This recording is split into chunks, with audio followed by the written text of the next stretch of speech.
Everyone, আজকে চলে এসেছি একটা ডিনারের রেসিপি তোমাদের সাথে শেয়ার করব। আজকে শেয়ার করতে চলেছি পনির টিক্কা বাটার মশালা আর লাচ্ছা পরোটা আর লাচ্ছা অনিয়ন। লাচ্ছা অনিয়নের রেসিপিটা আমার চ্যানেলে আছে, অবশ্যই দেখে নিও। লিঙ্কটা আমি ডেসক্রিপশন বক্সে দিয়ে দেবো, চেক করে নিতে পারো। আজকের আমার ফার্স্ট রেসিপি যেটা তোমাদের সাথে শেয়ার করতে চলেছি সেটা হলো পনির টিক্কা বাটার মশালা। এটা কিন্তু দেখতে যেমনই টেস্টি, খেতে কিন্তু এর থেকে অনেক বেশি টেস্টি। তাহলে চলো আমার আজকের পনির টিক্কা বাটার মশালার রেসিপিটা তোমাদের সাথে শেয়ার করি। পনিরটাকে আমি একটু উষ্ণ গরম জলে একটু নুন দিয়ে পনিরটাকে 10 মিনিটের জন্য ভিজিয়ে রেখেছি। আর নিয়েছি ক্যাপসিকাম, পেঁয়াজ আর টমেটো, সব স্কোয়ার করে কেটে নিয়েছি। এবার আমি একটা পাত্রে প্রথমেই নিয়ে নিচ্ছি 3 চামচের মতো টক দই, দিয়ে দিলাম হলুদ গুঁড়ো, কাশ্মীরি লঙ্কা গুঁড়ো, জিরে গুঁড়ো, ধনে গুঁড়ো, গরম মশলা গুঁড়ো, চাট মশলা, দিলাম কসুরি মেথি, দিয়ে দিচ্ছি গোলমরিচ গুঁড়ো। এবার সব কিছু মিক্স করে নেব। খুব ভালো করে কিন্তু সব কিছু মিক্স করে নিতে হবে। এবার এর মধ্যে দিয়ে দিচ্ছি সর্ষের তেল। সর্ষের তেলটা দিয়েও আরও কিছু সময় ভালো করে মিক্স করে নেব, তারপরে বাকি উপকরণ অ্যাড করব।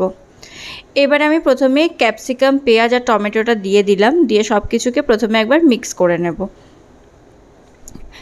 এবার আমি পনিরগুলোকে জল থেকে তুলে এর মধ্যে দিয়ে দিচ্ছি। এবার পনিরগুলোকে দিয়ে প্রথমে একবার হালকা হাতে একটু মিক্স করে নেব।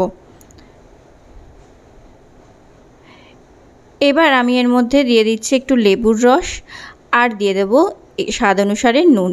এবার সব কিছুকে আরও একবার মিক্স করে নেব। খুব হালকা হাতে কিন্তু মিক্সটা করতে হবে। এবার একটু রোস্টেড বেসন দিয়ে দিচ্ছি। বেসনটাকে শুকনো খোলায় একটু নাড়িয়ে নিয়েছিলাম। এবার বেসনটা দিয়ে ভালো করে একবার মিক্স করে আমি 30 মিনিটের জন্য ম্যারিনেট হতে রেখে দেব। 30 মিনিট পর ফিরে আসলাম।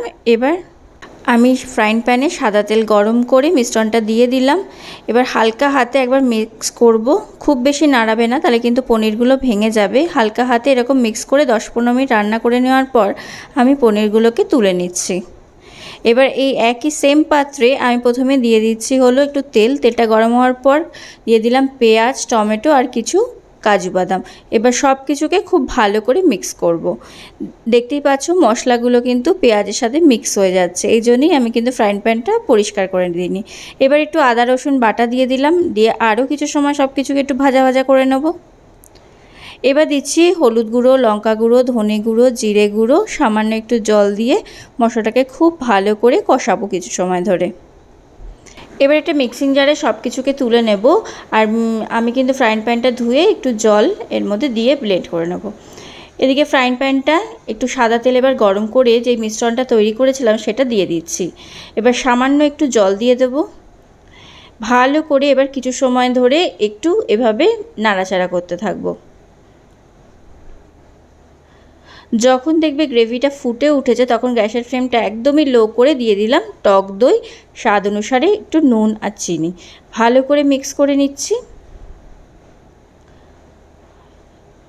আর গ্যাসের ফ্লেমটা কিন্তু দই দেওয়ার সঙ্গে সঙ্গে একদমই সিমে করে দেবে, তারপরে ভালো করে মিক্স করবে। এবার আমি এর মধ্যে অ্যাড করে দিচ্ছি ফ্রেশ ক্রিম। ফ্রেশ ক্রিমটা দেওয়ার পরেও গ্যাসের ফ্লেমটাকে একদমই কমিয়ে দিয়ে আমি ভালো করে মিক্স করব। দেখতেই পাচ্ছ গ্রেভিতে কিন্তু একটা ক্রিমি টেক্সচার চলে এসছে। কিছু সময় ধরে এভাবে রান্না করে নেওয়ার পর আমি পনিরগুলো দিয়ে দিচ্ছি। এবার পনিরগুলো দিয়ে ভালো করে মিক্স করে নেব। আর খুব আলতো হাতে মিক্স করবে, নাহলে কিন্তু পনিরগুলো ভেঙে যাবে। এবার রান্নাটা আরও 5-6 মিনিট হতে দেব। প্রায় 5-6 মিনিট পর আমার কিন্তু পনির টিক্কা বাটার মশলা রেডি। উপর থেকে একটু বাটার, কসুরি মেথি আর একটু ফ্রেশ ক্রিম ছড়িয়ে দিয়ে একবার ভালো করে মিক্স করে নিয়ে নামিয়ে নেব। দেখো, দেখতেই পেলে তৈরি হয়ে গেল আমার আজকের first recipe paneer tikka butter মশলা। চলো এবার লাচ্ছা পরোটার রেসিপিটা তোমাদের সাথে শেয়ার করি।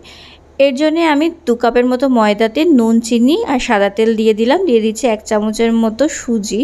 এবার প্রথমে সব কিছুকে মিক্স করব।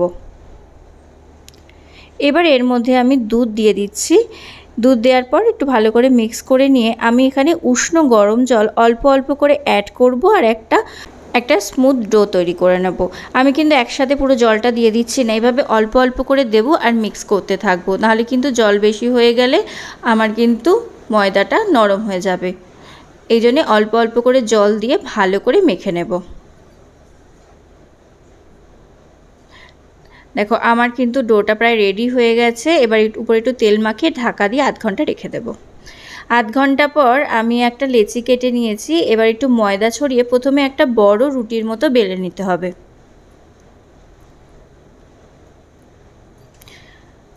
রুটির মতো বেলে নেওয়ার পর আমি উপর থেকে একটু ঘি ছড়িয়ে দিলাম। ঘিটা দিয়ে ভালো করে চারিদিকে এইভাবে ঘিটাকে ছড়িয়ে দিচ্ছি। তারপরে উপর থেকে একটু ময়দা ছড়িয়ে নিয়ে আমি কিন্তু এবার এই ছুরির সাহায্যে এরকম সরু সরু করে কেটে নেব। তোমরা দেখো আমি কিভাবে করছি কাজটা।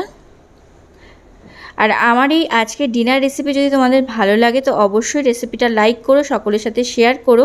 আর যদি তোমরা আমার এই রেসিপিটা আমার ফেসবুক পেজ কুক উইথ দেবমিতার থেকে দেখে থাকো তাহলে অবশ্যই পেজটাকে ফলো করে দিও। আর আমার ইউটিউব চ্যানেল বং রান্নাঘর থেকে দেখে থাকলে চ্যানেলটাকে সাবস্ক্রাইব করতে কিন্তু একদম ভুলো না। দেখো এইভাবে সব কিছুকে আমি এক জায়গায় করে নিয়ে ভালো করে একটু চিপে দিচ্ছি। এবার এইভাবে রোল করে নেব। দেখতেই পেলে কিভাবে করলাম। এবার উপর থেকে আবার একটু ময়দা ছড়িয়ে আমি বেলে নিচ্ছি।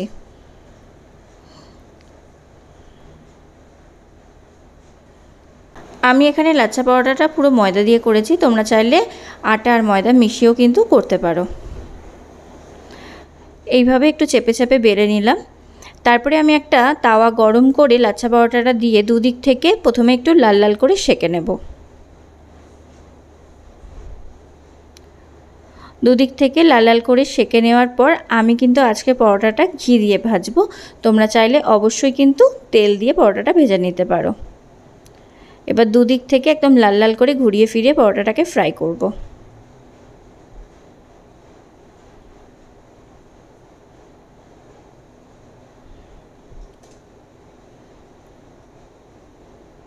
এভাবে চেপে চেপে কিন্তু ভালো করে দুদিক থেকে আমি ফ্রাই করে নিয়েছি। এবার পরোটাটা নামিয়ে নেব আর এইভাবেই বাকিগুলোও তৈরি করে নেব। পরোটাগুলোকে দেখো আমি ঠিক এইভাবে একটু হাতের সাহায্যে চেপে দিচ্ছি। কত সহজে তৈরি হয়ে গেল আজকে ডিনার রেসিপি। আশা করছি আমার এই ডিনার রেসিপিটা তোমাদের ভালো লেগেছে। যদি ভালো লেগে থাকে তাহলে অবশ্যই রেসিপিটা কিন্তু সকলেই বাড়িতে একবার ট্রাই করো। থ্যাংক